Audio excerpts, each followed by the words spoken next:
sat down a couple years ago, Tommy and Vince and Nick and myself, and we were thinking, you know, maybe it's time to take this fucking ride and turn it in and call it a day. And we said before we do that, we got to go all around the world. We got to go all around America. We got to go all through Europe. And there was one place, and I do not bullshit you, that was number one on the list, and that was Stockholm, fucking Sweden.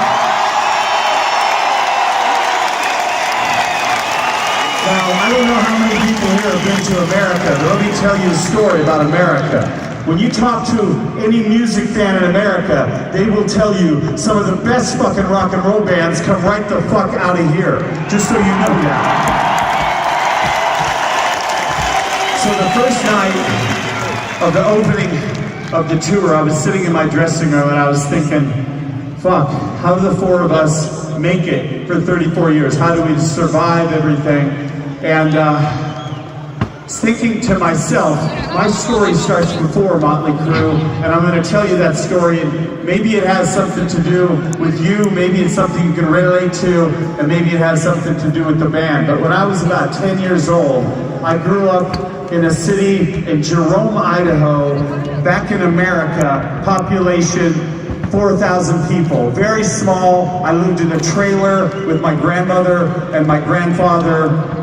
My grandfather was very poor, and he used to drive to work every day in his white Ford pickup truck, 35 miles to work at a gas station and 35 miles back. And what I remember about being a young boy was every day when he came home, he would put his truck keys, some change, and a pocket knife on the table. And I would look at that pocket knife and I would think to myself, I'm gonna have that. And I remember the first night that I took it, I got in trouble, and the next day I took it, and this went on for weeks and months, and one day he came home from work, and there was a brand new pocket knife, and he handed it to me. And a knife represents something to me. I carry a knife with me every single day, everywhere I go, something like this.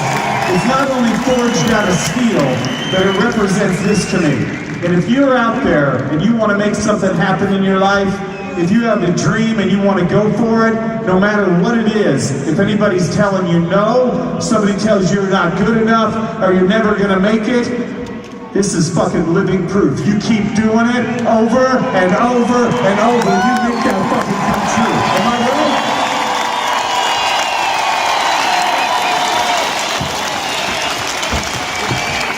I think I'm right. That's exactly what Tommy and Vince and Nick, myself did over and over. And if it wasn't for you guys, if it wasn't for rock fans, there would be no Mötley Crüe. I want you to do me a favor. I know everybody in here has a cell phone in your purse or your pants. Pull it out right now, turn on the flashlight, let's light this place up. Let's light Stockholm up.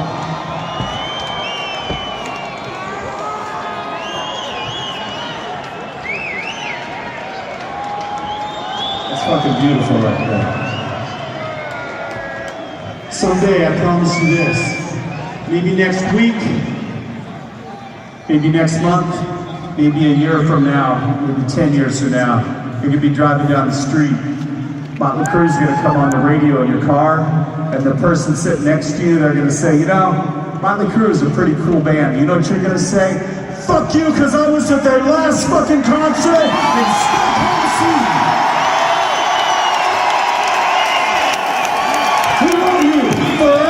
Don't forget us, okay?